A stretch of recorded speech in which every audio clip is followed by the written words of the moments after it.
Ready to go trick-or-treating, sweetie? Matthew was standing on the front porch, looking up at his mother through the eye holes of his homemade ghost costume. Mom, I don't feel good. Maybe I won't go out tonight. His mom looked down at him, smiling in that strange way he had become accustomed to. It was definitely supposed to be his mom, her red hair falling softly around her shoulders as she wore the thrift store bridal gown she had ripped up for a zombie bride costume. But Matthew knew it wasn't her. When she turned her head, he could hear the tendons creak in her neck, and her rictus of a smile made the corners of her mouth turn up painfully. Come on, honey. Halloween only comes once a year. Matthew sighed. If only that were the case. They stepped off the front porch, making their way into the throng of children that happily capered about the cul-de-sac. His ghost costume looked a little plain when compared to the others, but Matthew couldn't find it in himself to be self-conscious anymore. They weren't kids, at any rate. Not the kids he'd grown up with. Behind their colorful masks or face paint or oddly yellow eyelids were black and soulless eyes. I can't, Matthew said, letting his hand slip from his mother's. Can't what, sweetie? She asked, turning her painful smile on him. I can't do this anymore, he yelled, throwing his bucket down and rounding on her. The throng of trick-or-treaters turned to stare at him, and Matthew suddenly realized his mistake. Not for the first time, and not for the last. Sweetie?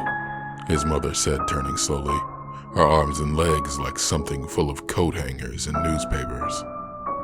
It's Halloween. You either treat or you get tricked. The kids began to circle around him, their voices low and their eyes shining like pools of tar. Trick or treat, trick or treat, trick or treat, trick or treat. Matthew could feel his heart beating in his ears. It was noisy, soupy, and constantly pounding, fundamentally different from a normal heartbeat in every way. He bumped into a teenage Michael Myers, and the big mute pushed him over before he could properly get his bearings. He fell down hard on his chest, and then they were on him. Luckily, as Matt lay face down on the concrete, he didn't have to watch this time. They ripped his back apart, their sharp little teeth digging into his flesh. He felt the warm blood oozing down his back, the asphalt drinking it up as the kids tore him apart. His arms separated with a sickening pop, his sheet tearing as it ripped, and as Matthew lost consciousness, he hoped that maybe this would be the time it would end. He was so tired of being a ghost, tired of Halloween, and as the bright lights made him squint, he felt hot tears join his blood on the pavement. Ready to go trick-or-treating, sweetie? Matthew looked up at his mother, nodding as he reached up and took her hand for the 1,000th time. It didn't feel like a real hand, not anymore. It felt mushy in the wrong places, hard and unmoving in others, like a palsied claw after a loved one had a stroke. She looked down at him, smiling like a corpse, and Matthew tried to ignore the fact that the skin around her ears was darker than it had been the last time. His mother appeared to be rotting before his eyes, but to make note of it might bring something worse. He walked once more into the sea of children, watching them run and cheer, but feeling their eyes as they tracked him. The whole street was like living in a forest of lions. Any minute, they might spring from concealment and tear you to pieces. He had been here long enough to know, however, that as long as you played along with this everlasting Halloween, it was content to keep you in its clutches. As they came to the first house, Matthew could see old Mr. Deborah as he smiled and stepped through his door. The liver spots on his head were starting to look more like mold, but Matthew tried to ignore it as he shook his bag half-heartedly. The old man would drop 2 small Kit Kats in there and tell him to have a great evening, just like he did every time, and Matthew wanted to get on with this charade. When the candy didn't fall into the bag like it always did, Matt looked up and saw the grinning face of the old man as it loomed over him. Forgot your manners, son? Matthew gasped. He'd become complacent again. He'd been here long enough to know that you didn't get candy unless you said the magic words. But he was just so tired. He'd been trick-or-treating for an age, and he was exhausted. Every time he finished, every time he came to the end, good or bad, it would all just begin again, and he was starting to feel like if he looked at his own reflection, he might be the one who was beginning to rot. He tried to stammer out a hurried, "Trick-or-treat," but he could already see the long, sharp legs as they protruded from the corner of the man's mouth. Whatever horrors that lay inside these things already dragging itself free. The words came from what sounded like a drowning man's throat, or the dying voice of someone slowly choking to death.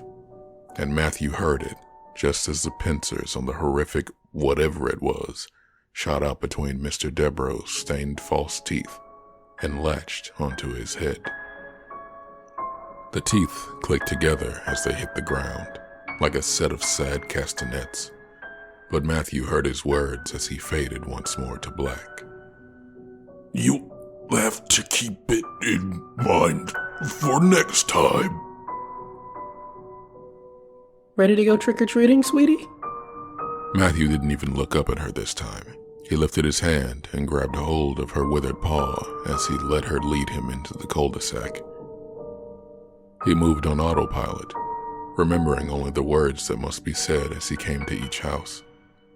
The candy filled the bag, the grown-ups continued to smile their hollow grins, and all the while Matthew trudged onward. He saw the corner coming up, the junction of Marla and Casterly, and Matt saw someone that made him cold inside. The man was dressed as Indiana Jones, bullwhip hanging jauntily off his waist, and when he turned to wave at someone who had called his name, Matthew steered his mother towards a different house, back down the road. We missed the Jeffords house, Mom. Mrs. Jefforth wanted to see your costume, remember? His mother looked unsure, but she turned anyway, smiling as she allowed herself to be led away. All right, Maddie, no need to tug. Matt looked back as they left, seeing the man and knowing he didn't want his mother to talk to him. She had talked to him once before, hadn't she? She had talked to him and something bad had happened, but it didn't seem like something that had happened in here. He didn't know and he couldn't say, but when he saw him, the ear-shattering heartbeat came on again, and he knew that letting her talk to him would be the scariest thing that he had ever experienced. As the night went on, Matthew held out hope that the lights might start going off and that he might be allowed to sleep. The bag was heavy, the pillowcase bulging oddly as it threatened to split, but still he and his mother walked the streets of the cul-de-sac. How many times had he done this, Matt wondered? 100? 200? 1,000? It felt like an eternity as his sore feet slapped the pavement and his trainers threatened to fall to pieces. "Do you remember the first time, Mom?" he asked suddenly, repositioning the bag to rub his eyes. Your first Halloween? She asked, looking down at him with that fishhook grin. I sure do. You were so cute in your cow costume. You said ooh instead of moo. And the neighbors laughed and said how adorable you were. "No," Matthew said. "I mean the first time we did this." Look over there, she said suddenly. The Holsteins are waving. Let's go see what they have. Matthew nodded, following behind her as she led him over like a cow to slaughter. Matthew remembered the first time. He remembered it well. He had looked up into his mother's eyes and been so excited. He had run down the street, tugging her along as they went from house to house. That had been the first time he had seen the man on the corner, and the first time he had steered her away from him, not understanding why. He had laughed when the pillowcase ripped open, spilling his candy in the road, and when his mother had pulled another one from out of nowhere, he had started feeling that one too. The moon had been full, a big old round Halloween moon, and Matthew reveled in the light of that buttery orb. It had taken him a while to get tired, but he had finally asked Mom if they could go home so he could rest. She had tried to dissuade him, telling him that they should go to a few more houses. A little while later, when he had asked again, she had tried to push him on, but he stopped. "I'm tired, Mama. I'm ready to go home." She had turned then, and that was the first time he had noticed the smile. Her smile, that sharp, painful grin, had seemed sad as it looked at him, and he had known that there was something off then. This wasn't what he'd wanted. This hadn't been what he wanted. He had just wanted a Halloween that would... He swallowed, true fear creeping into him as he had looked at her unnatural smile, and noticed that the children had stopped moving around them. He had just wanted a Halloween that would last forever. Oh, sweetie, you either get the treats or you get the tricks. That was when he had seen them for what they truly were. They had circled around him, chanting "trick or treat," and as they swarmed in on him, they had torn him apart with their bare hands. All the joy had melted off his face as their nails and teeth dug into him. And when he woken up on the front porch, his mother asking if he was ready, he had known something was amiss. Maddie? Matthew looked up, seeing that Miss Holstein had asked him a question. "Sorry, ma'am.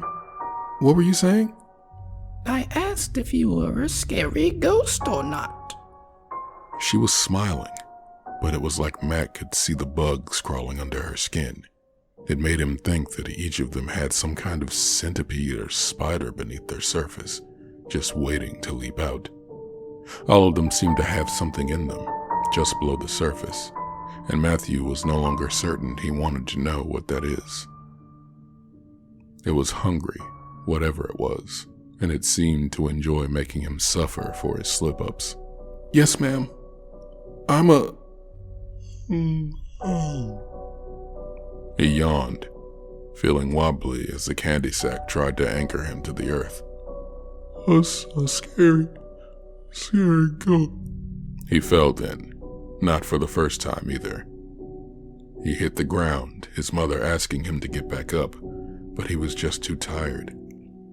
Matthew closed his eyes, hoping he would pass out, but it never happened. He could feel the adults looming around him, hear the chants of trick or treat, and when something slammed against his chest, he felt the breath whoosh out of him as it pierced his heart. He hoped it would be over this time, hoped he'd be allowed to die or wake up or whatever this was. But as he heard his mother's voice, he knew it wouldn't happen. Ready to go trick-or-treating, sweetie? His tired eyes came open, but as he reached for her hand, a thought occurred. I forgot something inside. I'll be right back." He took a step for the door, but her hand clutched at him, just as it had the last time he had tried this. It'll be okay. We can get it later. Come on, let's... But then he shoved her, and that seemed to take her by surprise. He ran inside, shutting the door on her as she got back to her feet. As he turned the deadbolt, she started pounding dully on the hardwood. Now, Maddie, you know how this works. You either get the treat or you get the tricks. He could already hear the muffled cries of trick or treat coming from behind the door, and he backed away slowly as he watched it buck and jerk in the frame. He wasn't strong enough to push the couch in front of the door, or even one of the recliners, but he did shove the end table in the hallway in their path before running upstairs and closing the door to his room behind him.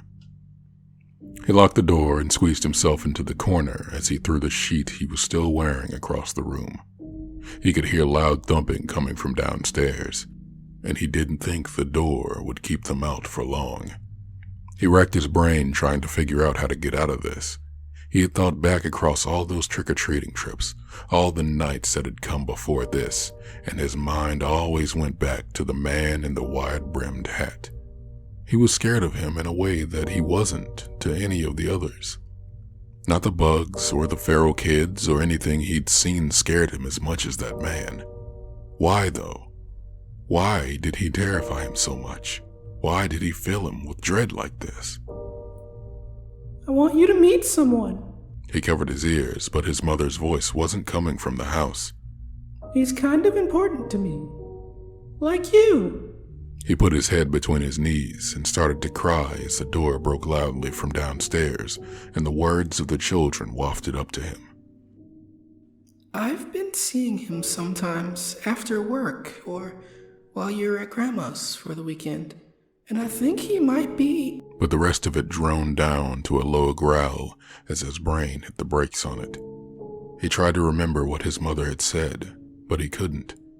His mind struggled with the memory, but as he tried to make sense, he heard them pounding on his bedroom door. They were pushing, threatening to break the door, and he curled into a ball as he tried to make the memories come back. Trick or treat, trick or treat, trick or treat, trick or treat. They came thundering into his room, and as they all fell on him, one thought broke the surface above all the others. He needed to see the man and face his fears. As they pummeled him to death, one word resonated in his brain and drove him into oblivion. No. Ready to go trick-or-treating, sweetie? The word still sounded in his brain, even after the last few times. Matthew had gone along with her for the last however many times, to varying degrees of success. He always avoided the man, always turned her back onto the endless cul-de-sac of candy-laden houses.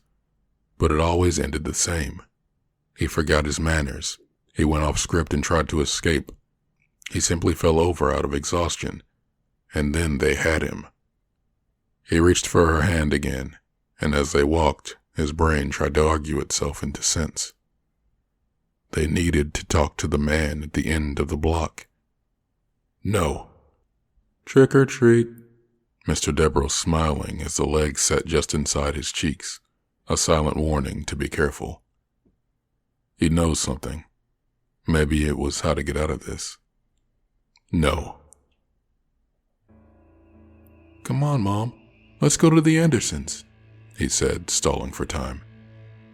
They're not going anywhere, honey, she said as he pulled her along, her lips looking chapped as she smiled and smiled. He has to know something. We need to know.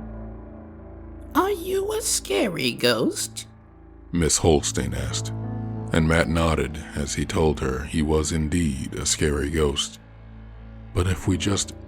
No, no, no, no, no! Matt finally yelled, clutching his head as he fell to his knees in the road. He wanted his brain to shut up. He was tired. He was so tired. He wanted to go to bed. He just wanted all this to end. That's when he noticed that they were all looking at him. Matt closed his eyes, and oblivion came on not too much later. Well, not oblivion. Something more like purgatory. Ready to go? But he shoved again and went running down the street, ghost costume flapping as he jumped off the porch. The kids were after him in a second, but Matt didn't care. They would get him one way or another, but he just needed a break from the constant tricking and treating. He was running up the street, the crowd behind him, and when he looked back, the children seemed to bulge with the scrabbling things as well. They were all full of bugs, all full of hate, and Matthew needed a way to get beyond this. He turned back just in time to bump into someone, and as he fell down, he covered his head, expecting to be killed by the howling mob. When it didn't come, Matt looked up to see who he had run into. Need a hand up, little buddy? It was the man in the Indiana Jones costume. And to Matthew, he looked like the closest thing to an angel he'd ever seen. Matt took his hand, shaking a little as he looked behind him. The mob had stopped, watching the man in confusion, and as Matthew looked up through the eyes of his ghost costume, he became aware that this fellow looked different. He looked real, untouched by this place, and Matt wondered why he had been afraid of him. "It's great to finally meet you, Matt. Your mother's told me all about you, and I've been looking forward to meeting you. I'm Derek, and I guess I'm your mom's..." But the words seemed to slow down, and the dread came back over Matthew. As the mob came screeching back to life, Matt realized why he had been afraid of this guy. Matthew turned, wanting to run again, but he was blinded by bright lights and he put his hand up to stop them. As he fell into oblivion, Matthew came to terms with what he had to do, and he hoped he still had the strength to do it. He needed to face his fears, otherwise he'd be stuck here forever. Ready to go trick-or-treating, sweetie? He looked up into his mother's smiling face, the corners of her mouth red as they threatened to crack, and shook his head. "Not yet. We're missing someone." He reached up and took her hand, and as they walked off towards the thing he feared most, the kids parted for them. They watched him, chanting their infernal mantra, and it seemed that he had the eyes of the whole neighborhood. As he walked towards that swollen moon, he felt it swivel in the sky, and the crater seemed to watch him as he made a beeline for the spot he had tried so hard to avoid. It wasn't easy. Each step felt like the first step towards the high dive at the pool or the roller coaster at the amusement park. He could see the man, his hat at a jaunty angle. And as they moved closer to him, all the people around them seemed to hold their breath. "Julia!" Derek said, raising his hand and walking over. "And this must be Matthew. Good to meet you, buddy. I'm Derek." He put out a hand, and Matt shook it heartily. "Matty, I want you to meet someone," his mother said. "He's kind of important, like you. And I've been seeing him sometimes after work or while you're at your grandma's for the weekend. I think he might be someone you'll be seeing more of in the future. Matthew, this is Derek. He's my boyfriend." Matthew told him he was pleased to meet him, and as he watched the two of them talking quietly, he expected that now things would go back to the way they were. This was it. This was one of those storybook moments that would turn everything back the way it was supposed to be. Matthew smiled as he watched her hand slip into his, and felt like everything would be okay now. When the first person began to scream, he felt a little less sure than he had before. The mob of children had followed them, the adults standing out like sore thumbs among them, and many of them were pointing at him. That huge moon that he had thought of as an eye only moments before cracked like an egg and split into two pieces. It began to rain something down on them, something that didn't look entirely pleasant. They slapped against his ghost costume wetly, but as one fell across the eye hole, Matt saw that they were bugs. They looked like a cross between a centipede and a spider, and as he threw it away, the crowd began to surge toward him. Matt ran, the only thing he could think to do as his mother and Derek stood amongst the throng of chasers. They looked like rocks in a rushing river. He ran, his sore feet almost spilling him into the road more than once. He had been so sure that this would work, that this would free him, but now he wasn't sure what he was supposed to do. The creepy crawlers were biting him as they covered the outside of his costume, weighing him down and making him sore. As the mob closed in, their cries of trick or treat sounded like a war chant. Matt saw a bright light coming up fast. He put a hand up, shielding his eyes, but he didn't dare to stop running. As the light bore down on him, he hoped he would wake up anywhere besides the front porch of his house. Heaven, hell, nothingness, whatever was coming next, Matthew welcomed it with open arms. The cries of the mob were driven into a blissful silence, only to be replaced by a harsh and rhythmic beeping. Matt opened his eyes as his hand shot up and slapped his ear, making his head ring. He could see a pristine hospital room with a beeping IV pole attached to one arm and the warm sun of mid-morning outside a big window. His mother was snoring softly as she lay across his feet, and as he moved, his legs having gone to sleep as she had laid across him, she stirred and looked up at him in surprise. Oh my God, Matthew! She wrapped him in a hug, his IVs making him feel pinched, but he was happy to have woken up somewhere different for a change. Hey, Mom. What's going on?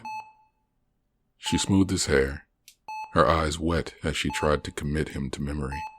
You got hit by a car, sweetie. You ran away while we were trick-or-treating. After... She opened her mouth like a fish, but shook it off. It's not important. What's important is that you're awake. Where's Derek? The vision of the two of them standing stationary as the group of screaming children poured past them still vivid in his mind. He's been by a few times. Wanted to make sure you were okay. I told him I might need to take a break, though. I didn't mean to upset you when I told you. I know it was sudden. I should have eased you into it. I'm sorry, Maddie, she said, half crying. No. It's okay. I was just surprised. I shouldn't have run away. You should call him. Let him know that everything's okay. His mother looked shocked, but happy. She had clearly been worried for a while, but she was happy that Matthew was awake again. She stood up, asking if he wanted something to drink, and Matt nodded in the affirmative. His throat was very dry, and it felt like a while since he had used it properly. It wasn't until the sun set and the night came on that Matthew became anxious again. His mother excused herself, saying she needed to get some food and maybe call Derek to tell him that Matthew was okay. She had sat with him all day, watching cartoons and just kind of holding him, but it appeared that her lack of lunch was catching up with her. The hospital was quieter now, the night shift in full swing, but she still stopped before heading out the door. You'll be okay for a few minutes, right? You look a little pale, like there's something on your mind. Matt assured her that he would be fine, but he was a little happier once she was out the door. As another yawn shot through him, Matthew thought again about how his body would make him sleep soon, and he thought of something he should have considered earlier today. He hadn't noticed right away, but when he had brought his hand down from his ear, he had wiped something onto the sheet. He must have rolled it into the sheet somehow, because he hadn't thought of it until he put his hand against the spot a while later. His mother had been in the bathroom, the door open so she could peek out at him to make sure he hadn't just disappeared. And when he unbound the sheet, he saw something far too familiar there, staining the sheet brown and red as it pressed against it. It was part of the things he had seen falling out of the moon, the head and pinchers of that strange centipede spider thing. He had picked it up in a napkin and thrown it in the garbage before his mother could see it. But what did it mean? Did it mean that all that had been real? Had that creature come from inside his head? Matt didn't know what to think, but he found himself wondering something as he lay there, feeling tired. When he went to sleep, would he wake back up in the real world? Or would he fall back into that eternal Halloween? Matthew was afraid he might find out soon enough.